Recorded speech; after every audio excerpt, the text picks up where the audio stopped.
तो दोस्तों आज मैं एक सच्चाई आपके सामने लेके आया हूँ जो सवाल सबके दिमाग में चल रहे थे। तो आज मैं आपको बताने वाला हूँ क्या ये सच और झूठ। तो सच और झूठ का पर्दाफाश करने के लिए मैं आया हूँ देहरादून आईएसबीटी, और आईएसबीटी से हम निकले हैं दिल्ली के लिए। तो सबसे पहले मैं आपको ये बताऊँगा, आईएसबीटी और दिल्ली के बीच में पड़ते हैं 3 टोल, सिर्फ और सिर्फ 3 टोल। तो जिसमें से कि ये है पहला टोल।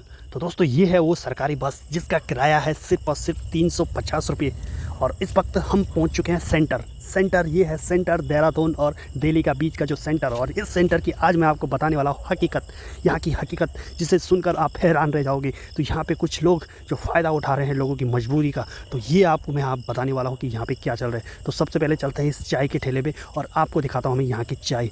यहाँ की एक चाय आप सिर्फ 30 रुपये में आपको एक चाय मिलने वाली है। चाय बहुत ही स्पेशल है, कुल्हड़ चाय है, लेकिन बहुत ही महंगी है, जो आम इंसान आम लोगों को पीने के लिए काफ़ी दिक्कत हो सकती है, गरीबों के लिए।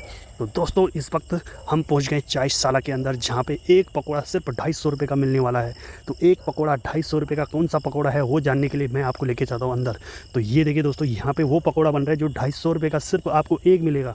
तो दोस्तों चलते हैं अंदर और देखते हैं वो पकौड़ा कौन सा है जो 250 रुपये का पड़ने वाला है। तो उसको जानने के लिए चलो आप मेरे साथ और देखते हैं कैसा है वो पकौड़ा। दोस्तों इसमें ऐसा कुछ खास नहीं है, ये नॉर्मल सा पकौड़ा है, सिर्फ और सिर्फ इसके अंदर पनीर भरा हुआ है अंदर, और इसी का प्राइस उन्होंने रखा हुआ है 250 रुपया। और ये यहाँ पे नॉर्मल ब्रेड पकौड़ा भी है, वो आपको पड़ने वाला है 60 रुपये का। पनीर का पकौड़ा आपको पड़ेगा एक 250 रुपये। तो उतनी का आपका किराया नहीं है दिल्ली जाने के लिए जितनी का आपका एक पकौड़ा पड़ने वाला है। तो दोस्तों यहाँ पे 15 से 20 मिनट बस रुकती है और इसी हम पहुँच चुके हैं दिल्ली। और दिल्ली का कभी ट्रैफिक कम नहीं होता है, ये आप लोग को पता ही है।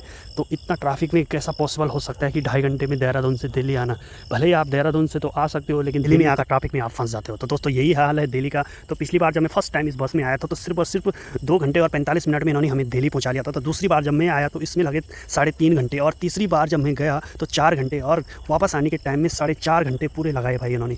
तो ये ट्रैफिक की वजह से हो रहा है, कभी ये होने वाला नहीं है। तो धीरे धीरे इसका टाइमिंग बढ़ रहा है। और फर्स्ट टाइम जब मैं आया था तो दोस्तों इसका किराया था 336 रुपया, और आज इसका किराया हो चुका है 355 रुपया। तो दोस्तों हम पहुंच चुके हैं दिल्ली।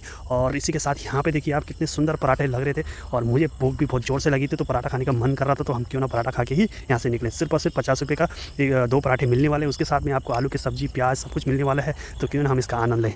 दोस्तों पराठे खाने में बहुत मज़ा आया, बहुत स्वादिष्ट बने थे। तो दोस्तों अब हमको जाना है वसंत विहार। जाने के लिए हमें यहाँ पे ऑटो वाले से बात की, तो ऑटो वाले 600 रुपया बोल रहा था वसंत विहार का किराया। तो दोस्तों मैंने प्लान किया है कि मैं यहाँ से रैपिडो करूँ। रैपिडो के बाद 175 रुपये में इसने मुझे वसंत विहार छोड़ा है। और इस वक्त मैं पहुँच चुका हूँ दोस्तों वसंत विहार कोस्टा रिका के एम्बेसी में। तो यहीं पे मेरा काम है, एम्बेसी में। तो थैंक यू दोस्तों।